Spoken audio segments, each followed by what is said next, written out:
Kemudian, nah ini nih aku mau jelasin nih.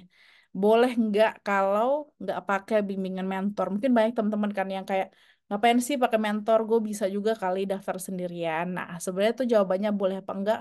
Boleh aja gitu kalau teman-teman mau daftar mandiri sendiri, nggak usah pakai mentor, nggak usah pakai apapun itu, kayak mau bener-bener mandiri itu bisa kayak gitu. Yang penting teman-teman itu benar-benar rajin gitu, rajin kayak kepoin satu-satu dari website, dari YouTube, dari TikTok, dari Instagram, dari Google, dari semua sumber itu teman-teman harus kepoin kayak gitu. Jadi kalau misalnya tidak pakai mentor itu ya enaknya mungkin nggak usah investasi dana ya kayak gitu ya, kayak bisa daftar sendiri aja.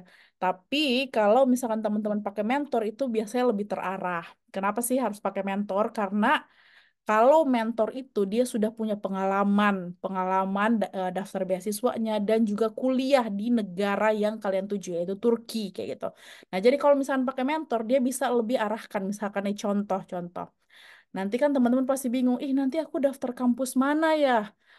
Terus habis itu nanti pilih kampus yang mana. Kan nanti kalau di beasiswa Turki itu harus urutkan 12 ya.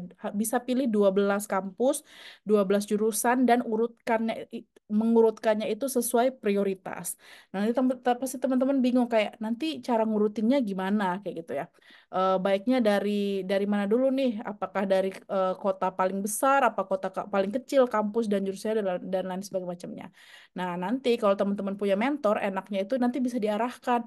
Oh, kalau misalkan kamu mau urutkan kampus dan jurusan tuh baiknya kayak gini-gini loh. Kamu harus lihat kurikulumnya dulu. Karena misalkan sama-sama jurusan A, tapi beda universitas tuh beda kurikulum. Nah, cara cari kurikulum di website-website universitas Turki tuh gini-gini gini gitu. Karena susah gitu nyari kurikulum di Universitas Turki itu harus satu-satu harus tanya dulu kamu itu mau daftar beasiswa apa sorry mau daftar jurusan apa jenjang apa dan kamu lebih pilih kurikulum yang seperti ini kah atau yang seperti itu kah gitu dan juga untuk apalagi untuk s dua sama S3 kalian penelitiannya tentang apa rencananya dan lebih cari dosen dengan keahlian seperti ini kah seperti itu kah gitu karena walaupun sama jurusannya beasiswa A dan sorry jurusan A dan jurusan B tapi itu expertise dosen ataupun keahlian dosen tuh beda-beda di setiap kampus dan itu biasanya harus dibantu sama mentor kecuali kalau teman-teman udah tahu cara carinya sendiri karena itu harus pakai keywords bahasa Turki gitu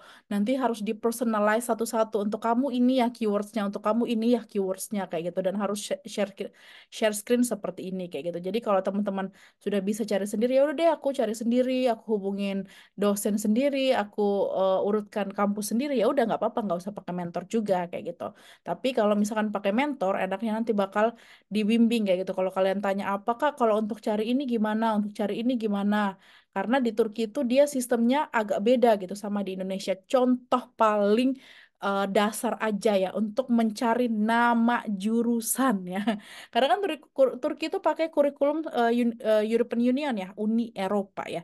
Jadi itu dia tuh beda gitu sama kurikulum Indonesia yang dipakai di Universitas Indonesia atau di sekolah-sekolah Indonesia. Ya. Jadi kayak misalkan di Turki itu ada namanya itu sistem uh, Bilim Dale sama Ana Bilim Dale kayak gitu. Jadi itu kayak jurusan sama anak jurusan. Coba bayangin aja, aku ini jurusannya di Indonesia PAI ya, Pendidikan Agama Islam. Tapi pas di Turki nggak ada lagi tuh jurusan PAI. PAI itu nggak ada gitu. Ternyata nama jurusannya adalah Filsafat dan Ilmu-Ilmu Keagamaan. Terus anak jurusannya baru Religious Education. Tapi yang tercantum di sini di pilihannya apa sistemnya YTB ini hanya filsafat dan ilmu-ilmu keagamaan. Nah, itu kan beda banget ya sama jurusan asli aku yaitu pendidikan agama gitu. Jadi aku mau kasih contoh dulu bahwa sistemnya beda, nama jurusannya aja beda gitu. Sistemnya aja beda. Ada anak bilim dale dan bilim dale, ada jurusan dan anak jurusan apalah gitu sebutannya kayak gitu. Jadi teman-teman tuh butuh mentor yang tahu over di Turki, yang tahu cara carinya itu seperti apa kayak gitu. Karena banyak banget yang ngeluh kayak, Kak, aku nggak bisa nemu iniku apa namanya jurusan yang sesuai dan selinier sama aku. Jadinya tahun lalu aku nggak daftar. Banyak loh yang ngeluh kayak gitu. Kan sayang banget kayak gitu.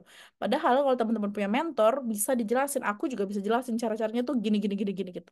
Tapi masalahnya tidak semua mentor bisa, tidak semua award di beasiswa bisa tahu cara mencari seperti itu kayak gitu. Jadi banyak sih tricky banget sih daftar beasiswa Turki ya. Karena memang banyak hal-hal tuh yang beda banget gitu sama kita di Indonesia.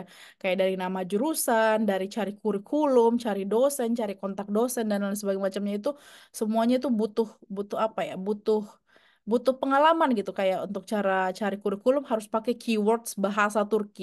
Kalau pakai bahasa Inggris tidak muncul karena rata-rata semua website di Turki itu pakai bahasa Turki gitu. Nah, jadi kayak gitu. Jadi gambaran ya kalau punya mentor tuh enak bisa langsung nanya. Kalau tidak punya mentor harus cari dulu sendiri itu pun bagus baik-baiknya ada yang jelasin di YouTube. Kalau nggak ada gimana kayak gitu. Karena nggak semua orang tuh mau berbagi hal sekecil dan sedetail itu di YouTube kayak gitu. Biasanya itu di-share pas lagi ada kelas mentoring eksklusif kayak gini dan lain sebagainya macamnya. Jadi begitu maksud aku. Jadi kalau misalnya teman-teman tanya, boleh nggak kalau nggak pakai bimbingan mentor ya nggak apa-apa juga fine-fine aja as long as kamu mau kayak gitu. Tapi kan kalau kamu investasi sedikit uangmu kayak gitu ya untuk pakai pakai mentor, insya Allah bisa worth it gitu daripada kayak agak eman-eman ya kalau bahasa Jawa atau agak sayang-sayang gitu. Nggak usah deh pakai mentor. Nah, nanti kalau misalnya nggak lulus karena kurang maksimal itu kan sayang. Nanti harus nunggu tahun depan lagi untuk daftar. Karena beasiswa Turki ini bukannya sekali setahun doang seperti itu.